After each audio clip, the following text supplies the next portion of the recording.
राष्ट्रपति जी के संसद के अभिभाषण पर माननीय सदस्य विदुड़ी जी ने जो धन्यवाद का प्रस्ताव प्रस्तुत किया है, मैं उसका समर्थन करता हूं।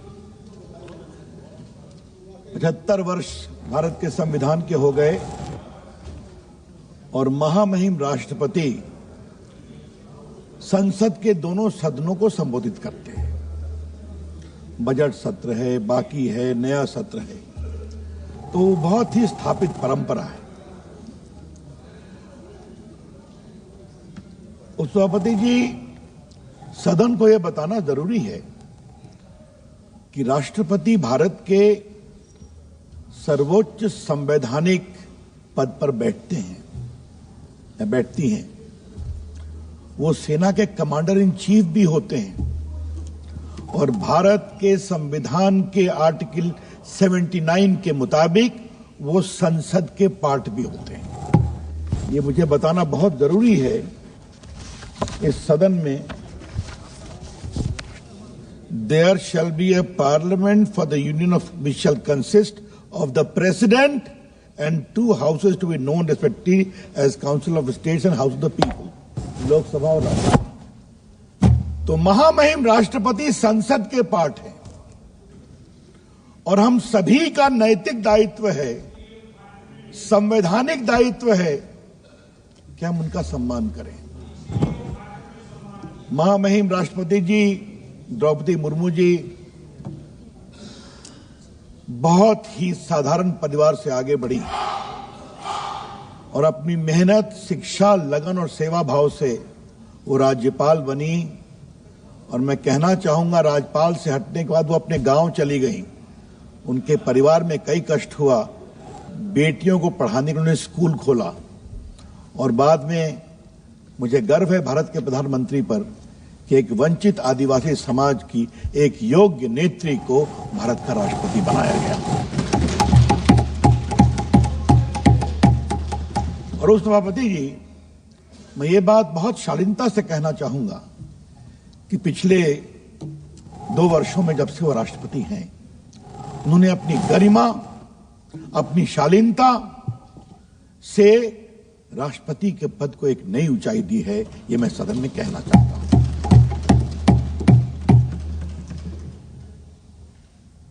राजनीति में उस सभापति जी विरोध होता है, हम अपनी बात कहेंगे, वो अपनी बात कहेंगे, लेकिन विरोध का कोई अस्तर होगा कि नहीं होगा?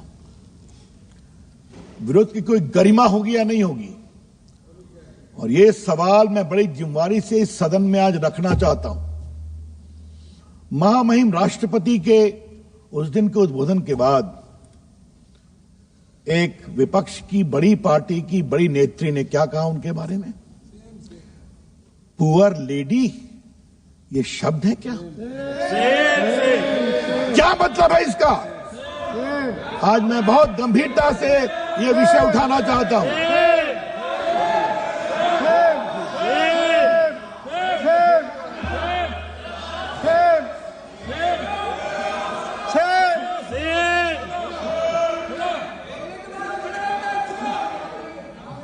उपसभापति जी, मैंने माननीय सदस्य, आपको भी अवसर दिया जाएगा। प्लीज बैठिए, प्लीज बैठिए। आपका नाम नहीं लिया। हमने किसी का I am not yielding, kindly sit down, I am not yielding. उपसभापति जी, हमने किसी का नाम नहीं लिया, हमने किसी का नाम नहीं लिया। आप बैठिए प्लीज। माननीय सदस्य, आपको अवसर दिया जाएगा, आप अपनी बात रखिएगा। ये बात इसलिए मैं कहना चाहूंगा कि शायद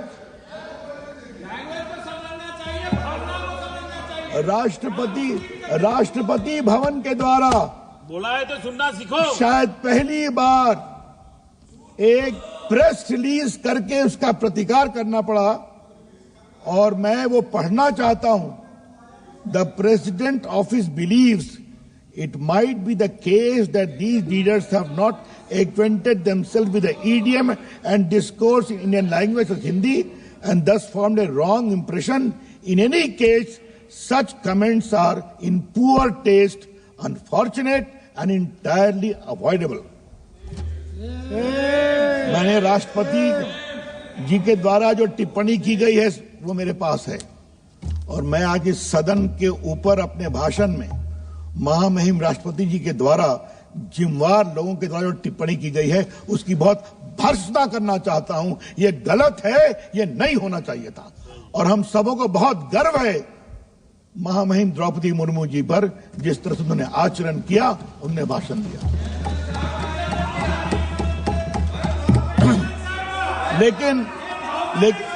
लेकिन उपसभापति जी, ये कोई नई बात नहीं है। आज जब विषय निकला है तो उसको रखना जरूरी है। ये कोई पहली बात हुआ है क्या? इस देश के विपक्ष का एक बड़ा परिवार है, वो समझता है कि हमारा इंटाइटलमेंट है इस देश पर राज करना। याद करिए, आज मैं कुछ कहना चाहता हूं।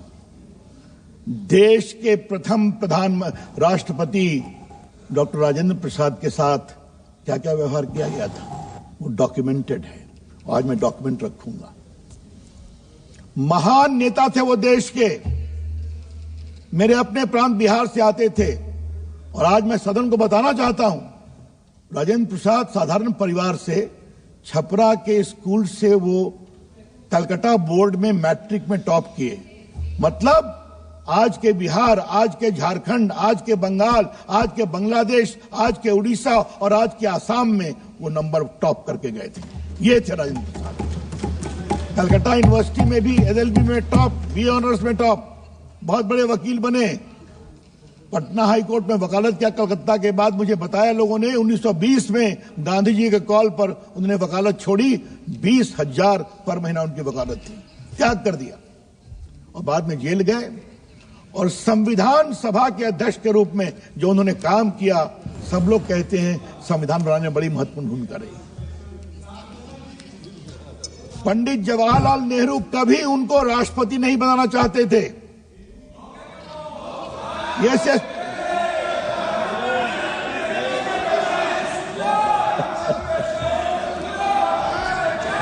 उपसभापति जी, दुर्गादास देश के एक बहुत बड़े पत्रकार थे। उन्होंने 1959 में एक किताब लिखी, India from Curzon to Nehru and after.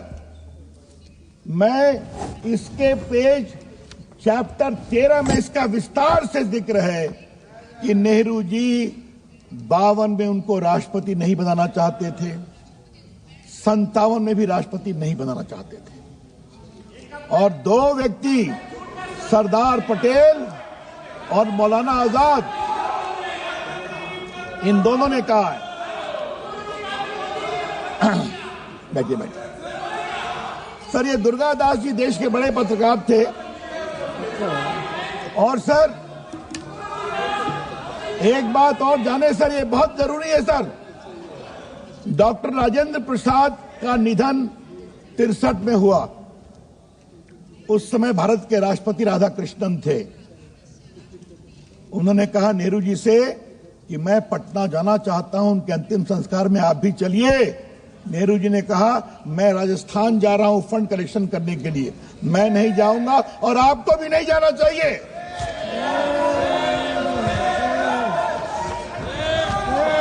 और सर ये मैं पढ़ रहा हूं इस किताब से, कोई छुपाने की बात नहीं है। देखिए, नेहरू टोल्ड, मैं इसके पेज 339 को पढ़ रहा हूं उपसभापति जी। Nehru told Radhakrishnan that he was going to Rajasthan to collect money for Prime Minister Relief Fund and would not be able to attend the former president's funeral in Patna. He added, I do not see any reason for you to go. Radhakrishnan replied, no, I think I must go and attend the funeral. That respect is due to him and must be paid. I think you should also give up your tour program and come with me. But Nehru stuck to his program. ये सब record की बातें हैं। भारत के प्रथम राष्ट्रपति के अंतिम संस्कार में नहीं गए। सर आज जब बात चली है सर, तो इस किताब की एक और बात कोट करनी है, और मैं सदन के सामने रखना चाहूंगा। ये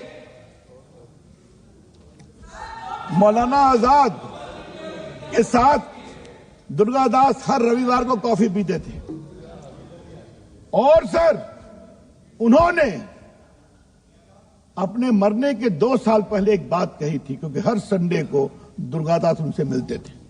और क्या कहा था सर, मैं उसको आज रखना चाहता हूं।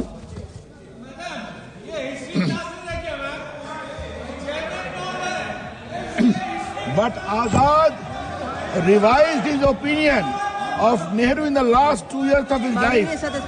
Indeed, इसको सुने, इसको आप लोग भी सुनिए।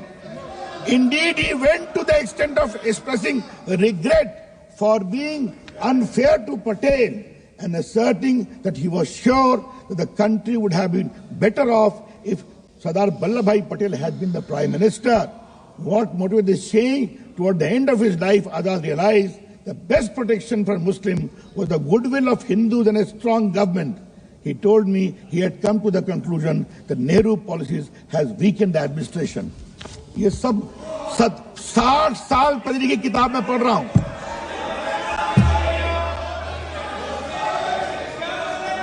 उपसभापति जी, सवाल सिर्फ डॉक्टर राजेंद्र प्रसाद का नहीं है।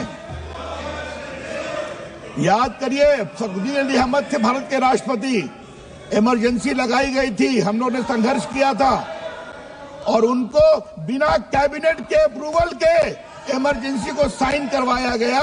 ये राष्ट्रपति को सम्मान देते हैं ये लोग। ज्ञानी जैल सिंह के साथ राजीव गांधी का क्या व्यवहार था, ये सब रिकॉर्ड की बात है, ये हम सभी जानते हैं। और सर, प्रणब मुखर्जी को इन लोगों का बस चलता तो कभी भारत के राष्ट्रपति नहीं बनने देते, ये भी मैं कहना चाहता हूं। ये तो हमारी सरकार है कि उन्होंने सम्मान से काम किया और उनको भारत रत्न भी दिया। ये बात इसलिए मैंने कहा कि माननीय राष्ट्रपति महामहिम द्रौपदी मुर्मू जी के साथ जो टिप्पणी की गई वो नई बात नहीं है, ये इनकी परंपरा में है, ये इनका पॉलिटिकल डीएनए है।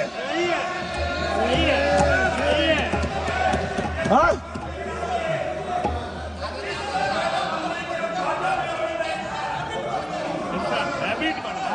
सर, माननीय मित्रों ने साफ कहा, they have got a chronic habit to insult the राष्ट्रपति of India. Let me tell you, ये उनकी परंपरा बन गई है और मैं बहुत जिम्मेदारी से बोल रहा हूं। इसलिए मैंने डॉक्टर राजेंद्र प्रसाद, राधा कृष्णन, फखरुद्दीन अली अहमद, जैल सिंह और प्रणब मुखर्जी और अब माननीय द्रौपदी मुर्मू जी, ये समझना बहुत जरूरी है। सर, एक दूसरी बात कहनी है। राष्ट्रपति जी ने अपने अभिभाषण में कहा है कि तीसरी बार जीतने पर सरकार के विकास की गति को एक नई ऊर्जा मिली है। वो पहले ही जीत पर परेशान थे 14 में, कैसे हम जीत गए।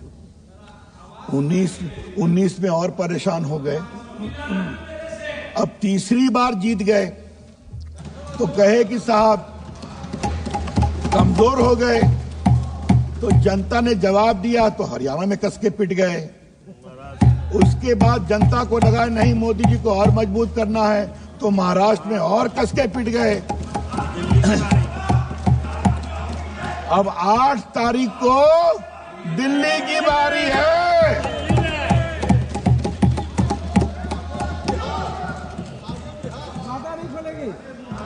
बिहार पर काफी बोल रहे हैं, आ रहा हूं।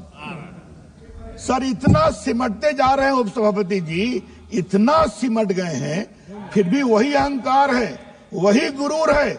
ये मुझे आज तक नहीं समझ में आया। थोड़ा तो सम्मान करना सीखिए। और कल मैंने देखा हमारे विपक्ष के गुणी नेता का एक वक्तव्य देखा, हम संविधान बदलना चाहते हैं, वो संविधान बदलने नहीं देंगे। कौन कह रहा है बदलने की बात है? ये तो आप 2 साल से 3 साल से आलाप कर रहे हैं। लेकिन मैं उनसे कहूंगा, संविधान बचाने की बात करते हैं तो पहले संविधान के संरक्षक राष्ट्रपति का सम्मान करना सीखिए। यह मैं कहना चाहता हूं। मैंने आर्टिकल 79 जान के पढ़ा कि राहुल गांधी पढ़े और समझे। वो तो होमवर्क करते नहीं, आप जानती हैं। तो मैंने आज जान के रिपीट किया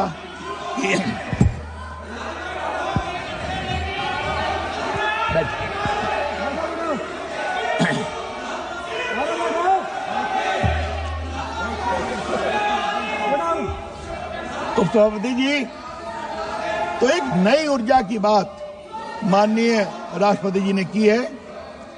राष्ट्रपति जी ने जो कुंभ में महान आयोजन चल रहा है उसकी भी चर्चा की है। कल रात तक खबर मिली 35 करोड़ लोग स्नान कर चुके हैं, 35 करोड़ लोग। उन्होंने दुख भी प्रकट किया जो लोग एक हादसा हुआ उसकी भी जांच चल रही है और उस जांच में भी षड्यंत्र की बू आ रही है। जब पूरा जांच सामने आएगी तो वो हादसा किसने करवाया उनको शर्म से झुकना पड़ेगा, ये भी मैं कहना चाहता हूं। उपसभापति जी, मुझे एक बात जरूर कहनी है, ये कुंभ का नाम सुनते और सनातन का नाम सुनते उनको परेशानी क्यों हो जाती है, क्या हो जाता है? जिस तरह से और एक बात मैं इस सदन में साफ साफ करना चाहता हूं, सनातन का अपमान नहीं सहेगा हिंदुस्तान, ये आप जान लीजिए। बिल्कुल हमें गर्व है कि हमारे देश में सनातन परंपरा है। और एक बात मैं और कहूंगा उपसभापति जी, बड़ी विनम्रता से, हजारों साल में तो सनातन को लोग कमजोर कर नहीं सके, ये लोग क्या है जो सनातन को कमजोर कर।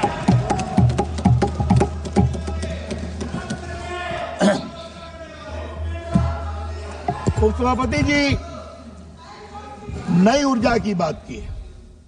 माननीय राष्ट्रपति जी ने देश में बदलाव का भी संकेत दिया है। बदलाव कैसे होता है?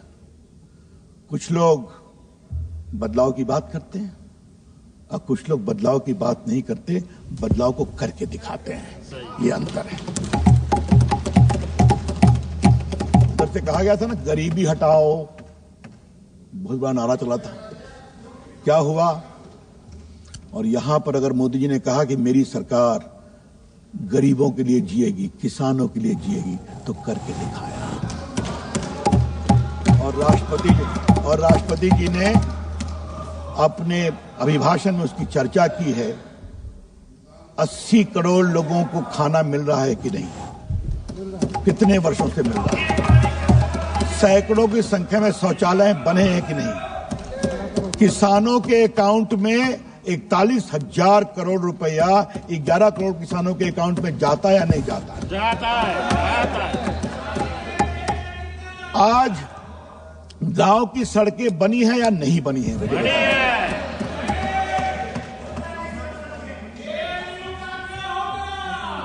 और ये सारा स्कूल हो या अस्पताल हो या आयुष्मान भारत हो या गरीबों की सेवा हो या लखपति दीदी हो या ड्रोन दीदी हो, ये भारत के बदलाव के जो नए कार्यक्रम हैं, ये बिना किसी घोटाले के चल रहे हैं, ईमानदारी से चल रहे हैं।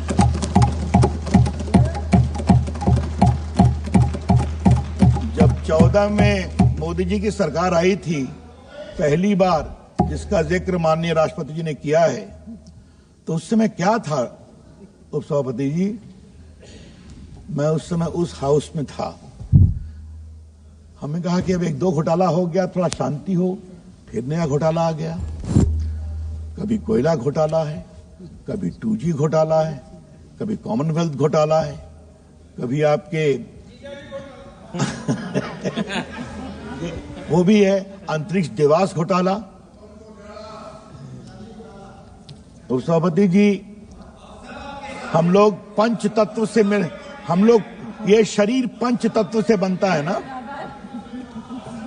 तो बाद में मालूम हुआ कि उनकी सरकार को यह बताया गया था कि पंच तत्व का सिद्धांत तब तक सफल नहीं होगा जब तक 5 तत्व में घोटाला नहीं करोगे। अब आप देख लीजिए, जमीन का घोटाला करके दिखाया, आकाश का घोटाला हेलीकॉप्टर घोटाला करके दिखाया, वायु का 2G घोटाला करके दिखाया, जल में सबमरीन घोटाला करके दिखाया, और ये सब नहीं छोड़े तो पाताल भी चले गए, कोयला घोटाला कर दिया। क्या बोलेंगे ये लोग? और आज जो स्थिति आ रही है, मोदी जी की सरकार ईमानदारी से काम करती है, ईमानदारी से काम करती है। और मैं उनको आज उनके खींच को मैं समझता हूं। राजीव गांधी का एक वक्तव्य था ना कि मैं दिल्ली से 1 रुपया भेजता हूं, जमीन पर 15 पैसा पहुंचता है। मोदी जी की सरकार में 100 रुपया भेजते हैं तो गांव में 100 रुपया पहुंचता है। ये अंतर है डिजिटल तरीके से। सभापति जी, थोड़ा मैं देश की अर्थव्यवस्था के बारे में बोलना चाहता हूं, क्योंकि महामहिम राष्ट्रपति ने उसकी चर्चा की है। बाकी चूंकि हमारे बहुत ही गुणी मित्र रामवीर बिदुड़ी जी ने बाकी क्या शौचालय कितने बने, क्या बने, वो चर्चा की है, तो मैं उसको रिपीट नहीं करूंगा। लेकिन अर्थव्यवस्था पर कुछ बोलना जरूरी है। याद करिए कांग्रेस वालों, 2014 में भारत की अर्थव्यवस्था थी फ्रेजाइल 5, मतलब इतनी कमजोर 5 कि कब गिर जाए पता नहीं। और आज मैं अपना एक व्यक्तिगत अनुभव इस हाउस में बताना चाहता हूं। मैं 13 में सभापति जी न्यूयॉर्क गया था एक सेमिनार को एड्रेस करने के लिए। उस समय मैं विपक्ष में उपनेता था राज्यसभा में। तो मालूम हुआ कि मैं आया हूं, मैं एक निजी यात्रा पर था। तो जितने भारत में पूंजी निवेशक हैं, हम आपसे मिलना चाहते हैं। हमारा पैसा सेफ है कि नहीं सेफ है? क्या अब हिंदुस्तान की अर्थव्यवस्था डूबने जा रही है? सभापति जी, हम उनकी तरह नहीं है कि विदेश में जाके भारत की आलोचना करें। हमने एक ही बात कहा कि नहीं, भारत ठीक होगा। उन्होंने कहा कि क्या आपकी सरकार आ रही है? हमने कहा जरूर आ रही है और भारत की अर्थव्यवस्था मजबूत करेगी। और आज वो फ्रेजाइल 5 से भारत की इकोनॉमी टॉप 5 पहुंच गई है। सभापति जी, मैं इसमें क्या वर्ल्ड बैंक, क्या इन्वेस्टर्स, इन सबों ने भारत की अर्थव्यवस्था की भूरी भूरी प्रशंसा की है। मुझे मालूम है उनको पछता नहीं है, इसलिए उनकी परेशानी मैं समझता हूं। लेकिन अगर आपको 5वां से परेशानी है तो हम तीसरा भी करके दिखाने वाले हैं। आप देखिए, भारत की अर्थव्यवस्था दुनिया की तीसरी इकोनॉमी बन के दिखाएगी। इसलिए सर पूंजी निवेश कैसे होता है, यह बहुत बेसिक बात समझने की जरूरत है। आपके यहां सरकार कैसी है, सरकार स्टेबल है कि नहीं, पॉलिसी स्टेबल है या नहीं, निर्णय ईमानदारी से होते हैं या नहीं, ये सब बातें देखनी पड़ती है। और जब ये होता है तो जनता विश्वास करती है, क्योंकि भारत की उद्यमशीलता पर। आज देखिए, माननीय राष्ट्रपति जी ने भारत के डिजिटल बदलाव की चर्चा की है। क्या है डिजिटल बदलाव? ये digital India, make in India, startup India, stand up India, ये सब जो कार्यक्रम शुरू किए गए, आज वो आधार का कितना विरोध किया था इन लोगों ने। आज आधार के माध्यम से जो डिजिटल बायोमेट्रिक्स है वो सीधा आपके अकाउंट में पहुंच रहा है। 135 करोड़ आधार कार्ड है sir. Madam, 120 crore mobile phone है, जिसमें 95 करोड़ स्मार्टफोन है, सब में इंटरनेट है। आज गांव-गांव में लोग मोबाइल का उपयोग करते हैं और गूगलिंग करते हैं और सर्फिंग करते हैं। ये देश का बदलाव हुआ है। आज देखिए, पूरा कोरोना के समय वर्क फ्रॉम होम काम हुआ कि नहीं, अदालतों में सुनवाई हुई या नहीं हुई, स्कूलों में पढ़ाई हुई या नहीं हुई, पूरा देश डिजिटल इंफ्रास्ट्रक्चर से चला। और आज डिजिटल पेमेंट जिसकी चर्चा माननीय राष्ट्रपति जी ने की, क्षमा करें, भारत का डिजिटल पेमेंट दुनिया का 50% यहां होता है। क्यों? गरीब आदमी भी, इनको परेशानी होती है कि गरीब आदमी इंपावर होता है। इनको परेशानी होती है कि एक ऑटो वाला, एक रिक्शा वाला, एक सब्जी वाला भी आजकल डिजिटल पेमेंट एक्सेप्ट कर रहा है। इससे इनको परेशानी होती है कि मोदी जी ने क्या कर दिया। तो हम करते रहेंगे, क्योंकि बदलने की हिम्मत है हमारे पास और हमारे नेता की सोच है जो जमीन पर उतारते हैं, इसलिए कर रहे हैं। उपसभापति जी, एक दो बात विदेश नीति और रक्षा नीति की होती है, उसकी चर्चा महामहिम राष्ट्रपति जी ने की है। याद करिए, इनकी सरकार में क्या आलम था कि देश के सैनिकों को बुलेट प्रूफ जैकेट नहीं थी, याद है ना? इस पर चर्चा बहुत हुई है इस सदन में, और बुलाइए, रिकॉर्ड देखिए। अगर बाहर से नहीं पहुंची वेपन तो लड़ाई करना मुश्किल।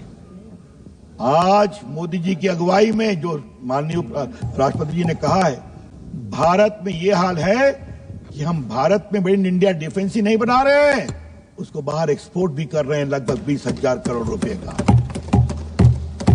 अभी आपने देखा होगा, 2 बड़े बड़े युद्धपोत मेड इन इंडिया माननीय प्रधानमंत्री जी ने वहां डेडिकेट किया है। और सरहद पर सड़कें बनी हैं, निकलिए लद्दाख से पहुंच जाइए अरुणाचल, आपको हर जगह सड़कें मिलेंगी। उपसभापति जी, आज इस सदन में मैं एक बात कहना चाहता हूं। क्या हाल था? इनके पूर्व के डिफेंस मिनिस्टर का स्टेटमेंट ऑन रिकॉर्ड है कि हम सरहद पर सड़कें नहीं बनाएंगे क्योंकि हमको चीन को इरिटेट नहीं करना है। रिकॉर्ड पर है।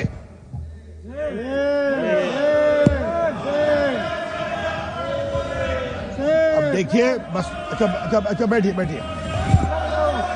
मैंने नाम नहीं लिया, मैं रिकॉर्ड पे रख दूंगा अगर कहेंगे। बैठिए अब आप, चलिए। उपसभापति जी, एक बार गडकरी जी अध्यक्ष थे हमारी पार्टी के, उन्होंने कश्मीर के स्थिति का अध्ययन करने के लिए कमेटी बनाई थी, राजनाथ जी अध्यक्ष थे, मैं उसका सचिव था। हम लोग लद्दाख गए थे, वहां पर बताया गया, madam I am not yielding, madam I am not yielding, madam मैं यील्ड नहीं कर रहा हूं मैडम। इस rule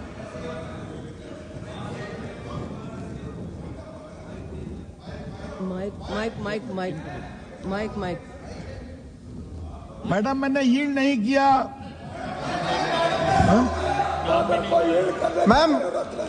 Ma'am, rules to be observed while speaking, 352. A member while speaking shall not make a personal reference by making way of an allegation, very good. putting a motive of questioning the bona fides of any member of the House. Ma'am, he's been continuously referring to Rahul Gandhi ji, former defense minister, while speaking. He was a former law minister, ma'am. He knows the rules and procedures of the House. It has to be removed. Madam, he is making an allegation about China, which is baseless and political. It has to be removed from the record, ma'am. मैं एक सार्थक आलोचना कर रहा हूं राष्ट्र की सुरक्षा के मामले में। मैंने किसी का नाम नहीं लिया है। अगर वो नहीं समझते तो बैठिए।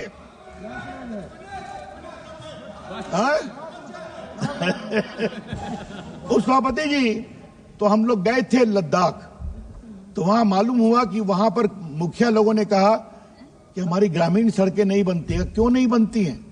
कहा उधर से विरोध होता है। का मतलब? तो राम रुक जाता है। हमने सेना के लोगों से बात किया, कहा दिल्ली से आदेश है कि चीन को इरिटेट नहीं करना है। यहां पर आकर के मैंने सवाल किया था, मैं राज्यसभा में था, वो कहा गया कि रवि जी सवाल मत पूछिए, ये बहुत सेंसिटिव है। और आज हमारे मोदी जी की सरकार है, कोई कुछ भी कहे, लद्दाख से अरुणाचल तक सड़कें बन गई है और सेना की गाड़ी तो क्या बात करेंगे?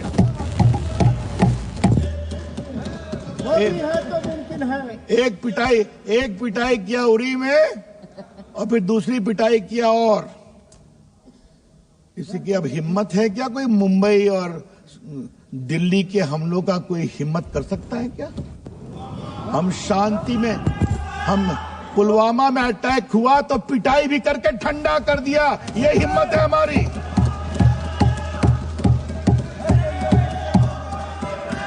और आज उपसभापति जी, आज कश्मीर का चुनाव हो गया, कितना हल्ला करते थे लोग, 370 हटेगा तो तूफान आ जाएगा, भूचाल आ जाएगा। अब देखिए, हमारे एक साथी ने सही कहा, खून का नदी भाई, ये भी बोलते थे।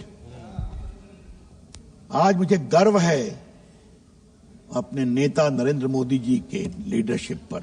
हिम्मत दिखाई और करके दिखाया।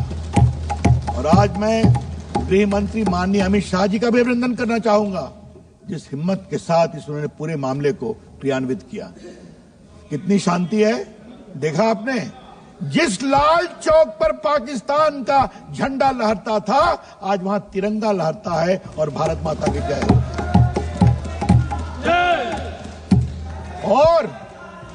और अगर कोई पाकिस्तान की शाह पर घुस गया तो उसकी जिंदगी 2 दिन की होती है, उसमें उसका सफाया हो जाता है। क्या अंतर है? अंतर यही है कि हमारे प्रधानमंत्री ने एक बात साफ कही है, पहली गोली तुम नहीं चलाओगे, लेकिन उधर से गोली चली तो तुम गिनती नहीं करोगे जब तक ठंडा नहीं कर दो। ये फ्रीडम दिया। जब देश के नेता देश की सेना के साथ इस बहादुरी से खड़े होते हैं तो देश के जवानों का नई हिम्मत आती है। उस सभापति जी, आज मैं बहुत गर्व से बोलता हूं जब मैं देखता हूं राजपथ पर हमारे देश की बेटियों को कमांड करते हुए, जब मैं देखता हूं देश की बेटियां पायलट आजकल फाइटर प्लेन उड़ाती हैं राफेल के साथ, तो देश में एक नया उत्साह बनता है। क्या वो ड्रोन दीदी हो या जेट की पायलट दीदी हो, क्या वो बीमा सखी हो या बीएसएफ सीआरपीएफ की जवान लेडियां, हमारी बहनें जो सरहद पे सुरक्षा करती हैं, देश की बेटियों को एक नया सम्मान दिया है जो महामहिम राष्ट्रपति जी ने अपनी बात कही है। और ये इसीलिए हुआ उपसभापति जी कि हम जब कहते हैं ना सबका साथ, सबका विकास, सबका प्रयास, तो इस देश की बेटियां भी उसमें आती हैं। और मोदी जी ने कहा देश की बेटियों का विकास बहुत जरूरी है।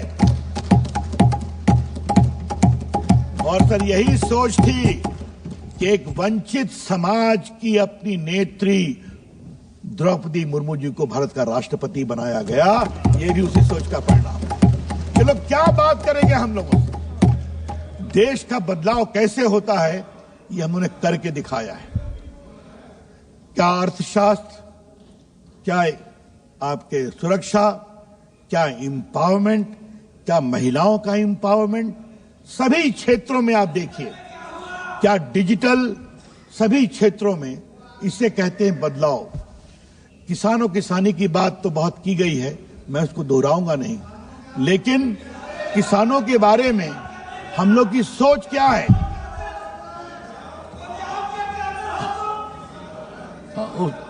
अरे भाई जरा सा 84 याद रखो, हम पर बहस मत करो, चुप रहो। चलो हाँ, 84 में क्या हुआ था, आप उनके साथ खड़े हो, जरा शांत हो जाओ।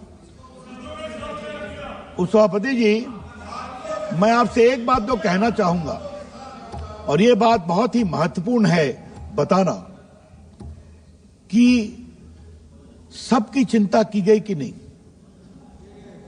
और आज मैं इस सदन में बहुत जिम्मेवारी के साथ एक बात कहना चाहता हूं। अगर गैस फ्री दिया गया तो क्या उसमें हिंदू मुसलमान देखा गया? नहीं। अगर ग्रामीण सड़कें बनी तो क्या यह कहा गया कि यहां पर अल्पसंख्यक का परिवार रहता है, यहां से सड़क को साइड कर दो, ऐसा कहा गया? क्या नेशनल हाईवे बना तो क्या कुछ लोगों को छोड़ दिया गया? कभी नहीं। हमें कोई वोट दे या न दे, हम कहते हैं सबका साथ, सबका प्रयास, तो सबके लिए हम काम करते हैं। ये काम करके दिखाया। और उपसभापति जी, यूपी बिहार की बात कहने की जरूरत नहीं है। मैं बिहार से आता हूं, अभी चर्चा करने जा रहा हूं। वहां पर क्या हुआ, मुख्यमंत्री कहते थे यहां सड़क मत ले जाओ, हमको वोट नहीं दिया। ये सच्चाई है कि नहीं? यूपी में सच्चाई है कि नहीं? तो ये हमारे मोदी जी की सोच है। और हम लोग को उन्होंने ईमानदारी से कहा कि सबको एक निगाह से देखो। उस सभापति जी, मैं बिहार से आता हूं। अब मखाना बोर्ड बिहार में बना है तो बड़ी हाय तबाह मची हुई है। हमारे गोपाल जी ठाकुर कहाँ हैं? है ना? मैंने उस क्षेत्र में बहुत काम किया है। गोपाल जी हैं, अशोक यादव हैं, लोग बहुत घूमे हैं। मखाना कौन उगाता है? जो सबसे दलित होते हैं ना, वो मखाना उगाते हैं। और मखाना की संभावना बहुत थी, हम लोग की भी आग्रह थी, वहां के सांसदों ने कहा। लेकिन पूछ क्या रहे, मखाना बोर्ड बिहार में क्यों बन रहा है? सभापति जी, आज थोड़ा मेरी बुद्धि चकरा गई, तो मुझे लगा कि सदन में थोड़ा मुझे बताना जरूरी है। टी बोर्ड कहां है? कलकत्ता में। रबर बोर्ड कहां है? कोट्टायम केरला में, क्योंकि बंगाल में सबसे अधिक चाय पैदा होती है असम के साथ, और केरला में रबर पैदा होता है। कॉफी बोर्ड कहां है? कर्नाटका में। कॉटन कॉर्पोरेशन ऑफ इंडिया कहां है? मुंबई में, क्योंकि महाराष्ट्र में सबसे अधिक कॉटन होता है। टोबैको बोर्ड कहां है? गुंटूर में, आंध्र प्रदेश में। और स्पाइस बोर्ड ऑफ इंडिया कहां है? कोचीन केरला में। तो क्या केरला में मखाना होता है? क्या मतलब है इसका? अरे मखाना बिहार में होता है, तो मखाना बोर्ड तो बिहार में ही खुलेगा ना।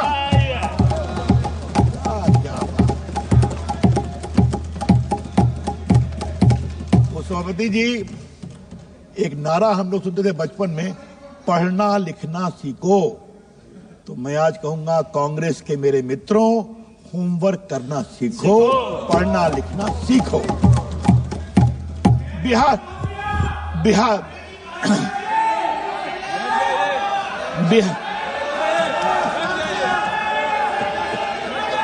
बिहार का विकास क्यों नहीं होगा? बिहार का विकास क्यों नहीं होगा? बिहार इस देश का है ना। अब कह रहे हैं कि खाली दिल्ली के चुनाव और बिहार के चुनाव के लिए बजट आया, तो भाई आप वन नेशन वन इलेक्शन की बात मान जाइए ना। जो मोदी जी कह रहे हैं, एक देश एक चुनाव, तो सारी परेशानी खत्म हो जाएगी। लेकिन उस सभापति जी, क्या मिडिल क्लास के लोग सिर्फ दिल्ली में रहते हैं? बिहार में नहीं है क्या? मुंबई में नहीं है? गुजरात में नहीं है? कलकत्ता में नहीं है? चेन्नई में नहीं है? केरला में नहीं है? ये कौन सी सोच है कि मिडिल क्लास को जो मिडिल क्लास को दिया गया है, वो खाली दिया गया है यहां के लिए? ये बहुत सोच गलत है। जहां तक सर बात है बिहार की, सर बिहार के बारे में आज मैं बिहार के बारे में मैं एक बात कहना चाहूंगा। मुझे गर्व है कि मैं पूर्वांचली हूं। बैठिए। अच्छा बैठिए। माननीय सदस्य बैठिए।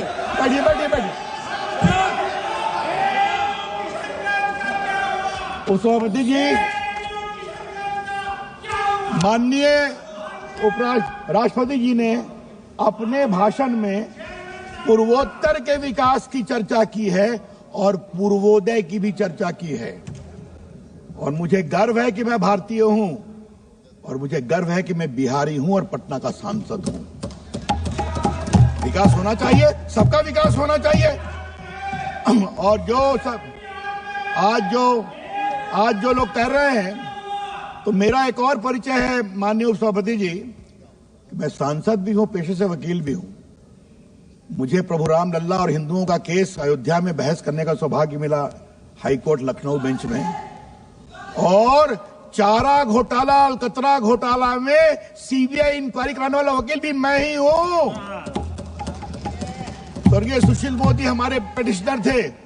उस 15 साल में बिहार में क्या होता था, कितनी लूट होती थी, कितना भ्रष्टाचार था, ये सभी जानते हैं। आज जब बिहार बदल रहा है तो परेशानी हो रही है क्या? आज जब बिहार आगे बढ़ रहा है तो दर्द हो रहा है क्या? बिहार का विकास हो रहा है और हमें बहुत प्रसन्नता है कि ये विकास। ठीक है, बैठिए। उपसभापति, अच्छा आप बैठिए। अच्छा बैठिए।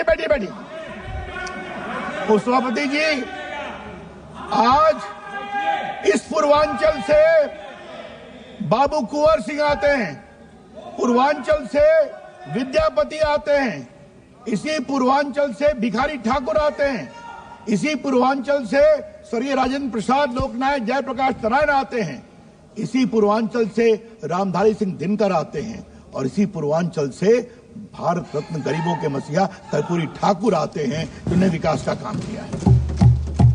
पूर्वांचल में पूर्वी उत्तर प्रदेश भी है। हमारे तो प्रधानमंत्री जी काशी से ही सांसद है, पूर्वांचल से सांसद है,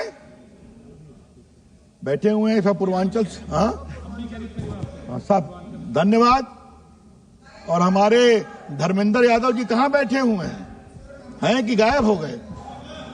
आप बैठिए बैठिए बैठिए। आजमगढ़ भी पूर्वांचल में आता है। धर्मेंद्र बाबू ध्यान रखिए, बैठिए। सर आज पूर्वांचली दिल्ली में बसे हुए हैं, देश भर में बसे हुए हैं। आज तो मैं सर आज इस सदन में एक बात कहना चाहूंगा, मुझे आप 5 मिनट समय दीजिए। ये पूर्वांचली पूर्वी उत्तर प्रदेश और बिहार के लोग मॉरिशस, ट्रिनिडाद टोबैगो, फिजी कहां नहीं गए अंग्रेजों के द्वारा 150 वर्ष पहले गुलाम बनाकर। और वहां पर सर गिरमिटिया घाट है। तो गिरमिटिया घाट है तो मैंने जानने की कोशिश की क्यों गिरमिटिया है, तो बताया गया कि उनको गिरमिट घाट में लेकर आते थे।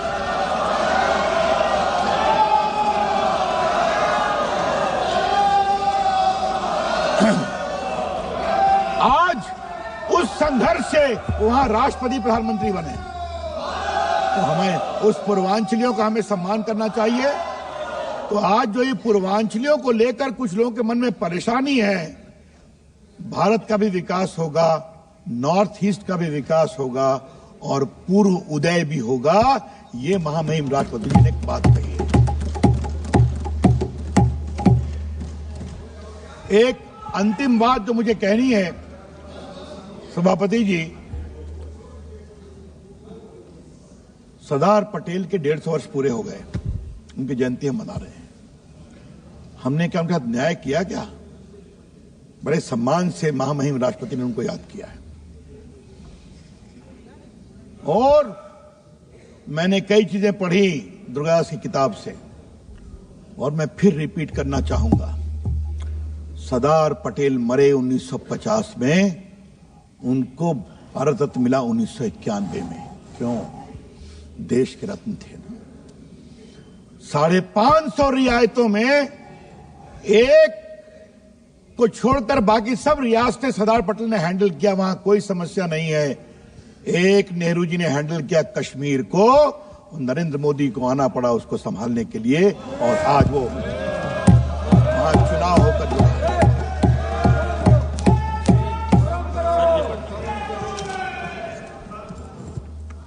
आज सरदार पटेल के साथ यह अन्याय क्यों?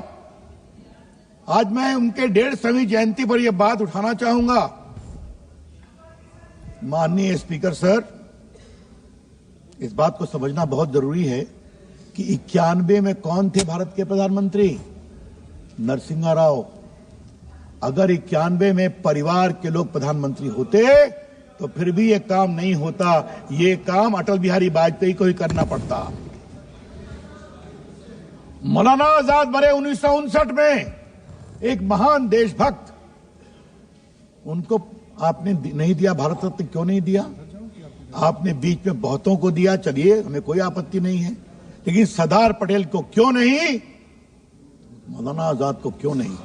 मौलाना आजाद को मिला भारत रत्न 1992 में, 1959 में मरे इतने दिनों के बाद। यह है इनकी सोच। तो अटल जी की बात आती है, छोटे सोच से कोई बड़ा नहीं हो सकता। लेकिन क्यों आलोचना सरदार पटेल की, क्यों आलोचना मौलाना आजाद की? क्योंकि दोनों नेहरू जी से सवाल पूछते थे। मैंने डॉक्यूमेंट से उनको दिखाया है। आज जब आजाद भारत 75 इयर्स हो गया है, तो हमें लगता है कि हमें इन सवालों को ईमानदारी से देखना पड़ेगा, इन सवालों को ईमानदारी से समझना पड़ेगा। माननीय राष्ट्रपति जी ने, स्पीकर सर, एक और बात की है, और वो क्या है कि उन्होंने सांस्कृतिक चेतना के पुनर्जागरण की बात की है, और ये बहुत ही महत्वपूर्ण विषय है जिसको मैं लेना चाहता हूं। डॉक्टर श्यामा प्रसाद मुखर्जी की 125वीं जयंती मनाएंगे। आज डॉक्टर श्यामा प्रसाद मुखर्जी के बारे में इस सदन में कुछ कहने की इच्छा है स्पीकर सर। बहुत से मित्रों को मालूम होगा, आपको भी मालूम होगा, डॉक्टर श्यामा प्रसाद मुखर्जी बैरिस्टर थे। 33 साल की उम्र में वो कलकत्ता यूनिवर्सिटी के वाइस चांसलर बने और उनके पिताजी sir Ashutosh Mukherjee Calcutta high court के बहुत प्रामाणिक जज थे। जब उन्होंने राष्ट्रवाद के नाम पर इस्तीफा दिया और जनसंघ के पहले अध्यक्ष बने तो गए कश्मीर कि मैं बिना परमिट के कश्मीर जाऊंगा। और उनके एक सेक्रेटरी थे 25 साल के, उनका नाम था अटल बिहारी वाजपेयी। और वो जब माधोपुर की चौकी से घुसे, उन्होंने कहा अटल बिहारी जाओ देश को बताओ मैं कश्मीर में बिना परमिट के घुस गया। एक हम लोग बचपन से एक बात कहते हैं माननीय स्पीकर सर, जहां हुए बलिदान मुखर्जी वो कश्मीर हमारा है। एक देश में दो निशान, दो विधान, दो प्रधान नहीं चलेंगे, नहीं चलेंगे। और आज जब कश्मीर में तिरंगा लहरा रहा है कस करके, तो लगता है कि श्यामा प्रसाद मुखर्जी का सपना सही हुआ। अध्यक्ष जी, राजेंद्र बाबू 370 के पक्ष में नहीं थे और सरदार पटेल भी नहीं थे। सरदार पटेल के सेक्रेटरी थे वी शंकर आईसीएस। उन्होंने किताब लिखी है और उस किताब में जब सरदार पटेल लौट करके आए तो पूछा कि आपने क्यों मान लिया? कहा देखो नेहरू जी मुझसे बात करके अमेरिका चले गए, सरदार पटेल इसको देख लीजिएगा।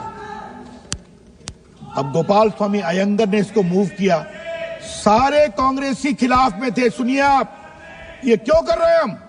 हैदराबाद को नहीं दिया, जूनागढ़ को नहीं दिया, क्यों दे रहे हैं कश्मीर को? तो सरदार पटेल ने सबको समझाया। तो बाद में उनके सेक्रेटरी ने कहा कि सर ये ठीक हुआ, तो उनका जवाब था गलत तो हुआ है। जिस दिन इस देश में एक बहादुर प्रधानमंत्री आएगा इसको खत्म कर देगा। ये उनके सेक्रेटरी, मैं कोट कर रहा हूं, वी शंकर आईसीएस, जो उनके थे प्राइवेट सेक्रेटरी, उन्होंने अपनी किताब में लिखा है। क्या बात करते हैं आप लोग। तो आज श्यामा प्रसाद मुखर्जी के जब पूरे 125 वर्ष पूरे हो रहे हैं तो हमें बहुत आगे बढ़ाना है। एक दूसरी बात कहनी है, आज हमारे प्रधानमंत्री जी ने जिस तरह से भारत के सांस्कृतिक केंद्रों के प्रतिष्ठापन की बात की है वो अपने आप में बहुत ही महत्वपूर्ण है और मैं उसकी भी चर्चा करना चाहूंगा, जिसमें भगवान महावीर की 25वीं जयंती, महाकवि संत तिरुवल्लुवर की स्मृति में कई सांस्कृतिक कार्यक्रम, काशी तमिल संगम, काशी तेलुगु संगम, सौराष्ट्र तमिल संगम। ये काशी तमिल संगम की बात इन लोगों को क्यों नहीं सूझती कभी? इतने साल राज किया इन लोगों ने। जो हमारे Tamil Nadu, my friends from Tamil Nadu, could they never think that there is a need to bring Tamil Nadu and Kashi together because of the great historical cultural linkage? कभी नहीं। इसलिए एक बात उठती है माननीय सभापति जी, अध्यक्ष जी, वोट बैंक की। ये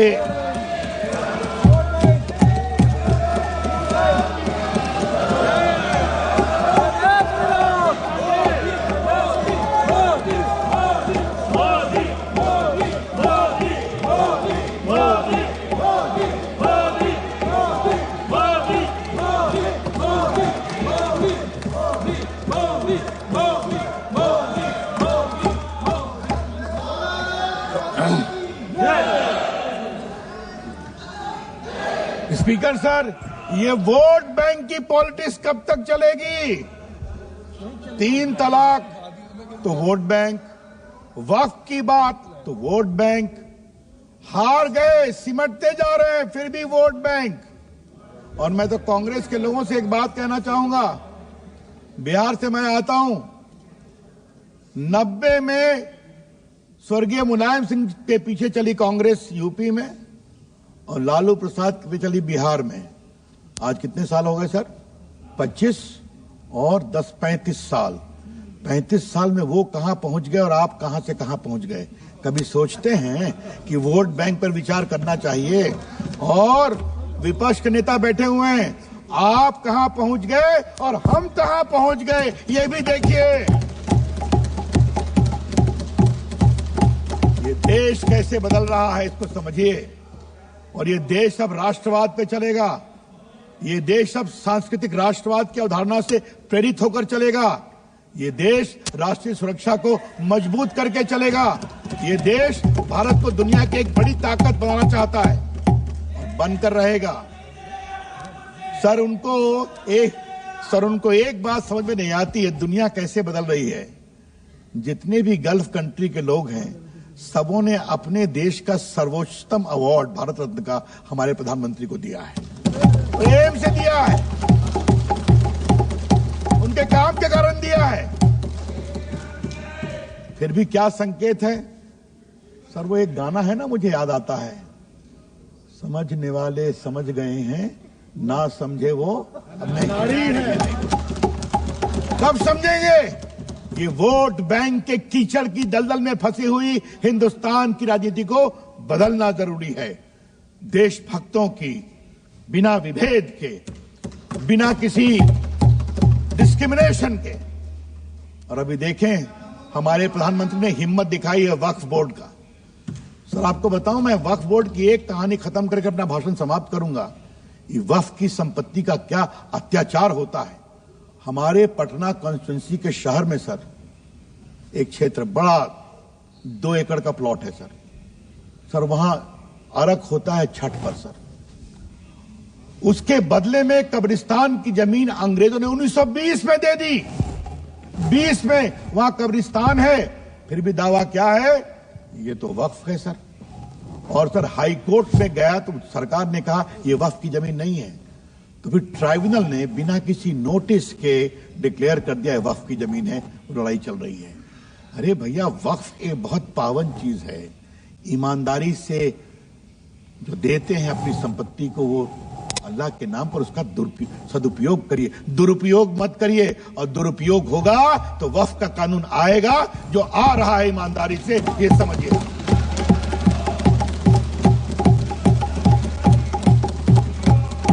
अध्यक्ष जी, मैं इतना ही कहूंगा, महामहिम राष्ट्रपति जी का भाषण समग्रता का है, सर्वव्यापी, सर्वस्पर्शी, ऑल इनकम्पासिंग। जहां गरीब की चिंता है, जहां बदलाव की चिंता है, जहां भारत के आर्थिक विकास का आत्मविश्वास है, भारत की सेना सुरक्षा के बारे में एक नया संकल्प वो मोदी जी की सरकार के द्वारा दिखाई पड़ा है, जो कश्मीर की स्थिति है, और जिस तरह से इंफ्रास्ट्रक्चर में कश्मीर से कन्याकुमारी और सिलचर से सूरत तक भारत जुड़ा है, उसकी भी कहानी है। यही तो एकता होती है ना, यही एकता होती है। आज कोई निकलता है सूरत से तो मन करता है चलो गाड़ी से ही कामाख्या चले जाएं, दर्शन करके आ जाएं। और मैंने सर वो जगह देखी है कन्याकुमारी में, जहां कश्मीर से कन्याकुमारी की सड़क समाप्त होती है। मैं वहां गया था सर, और मैं उस गोल चक्कर पर रुका और मैंने स्वर्गीय अटल बिहारी वाजपेयी जी को सम्मान दिया और प्रधानमंत्री नरेंद्र मोदी जी को सम्मान दिया कि अगर एक सपना होता है, कितना विरोध हुआ था इनके द्वारा, ये क्या कर रहे हो, कहां से जमीन आएगी, कहां से लोहा आएगा, कहां से सीमेंट आएगा। और आज देखिए कश्मीर से कन्याकुमारी सड़क बन गई। और देखिए सर, विकास की भूख होती है तो पार्टी के काम से मुझे 5 आसाम की लोकसभा देखने का दायित्व मिला था। मैं सर लौट रहा था तो रास्ते में लगभग 1,000 आदिवासी खड़े थे। कहे कि आप आए हैं, हमारी इस नेशनल हाईवे में 25 किलोमीटर नहीं बना है, बनवा दीजिए। हमने पहले विरोध किया था। ये होता है विकास की भूख, जब ईमानदारी से उसको काम किया जाता है। सर वो जितना बोले, देश आगे बढ़ेगा, दुनिया में नाम करेगा। हमारे नेता दुनिया के एक लोकप्रियतम नेता हैं, उनकी बात दुनिया सुनती है और सुनेगी। थोड़ा बहुत आप भी सुनना सीख जाइए तो अच्छा रहेगा, आपका भी कल्याण होगा।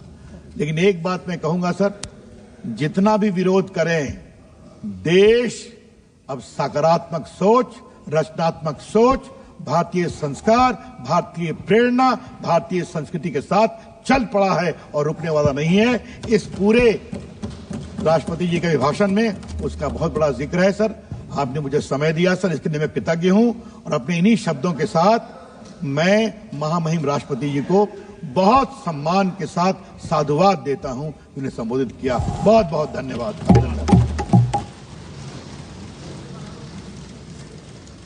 माननीय सदस्यगण, महामहिम राष्ट्रपति के अभिभाषण पर जिन माननीय सदस्यों के संशोधन परिचालित किए गए हैं, यदि वे अपने संशोधनों को प्रस्तुत करने के इच्छुक हैं तो 15 मिनट के भीतर सभा पटल पर अपनी पर्चियां भेज सकते हैं, जिनमें उन संशोधनों की क्रम संख्या दर्शाई गई हो जिन्हें वो प्रस्तुत करना चाहते हैं। केवल उन संशोधनों को ही प्रस्तुत किया समझा जाएगा जिसके संबंध में पर्चियां बताए गए समय के भीतर सभा पटल पर प्राप्त होगी। इस प्रकार प्रस्तुत किए गए संशोधनों की क्रम संख्या को दर्शाने वाली सूची कुछ समय पश्चात सूचना पट पर लगा दी जाएगी। सदस्य यदि सूची में कोई विसंगति पाते हैं तो कृपया उसे तत्काल सभा पटल पर अधिकारियों को अवगत कराने की कृपा करें। माननीय श्री राहुल गांधी जी।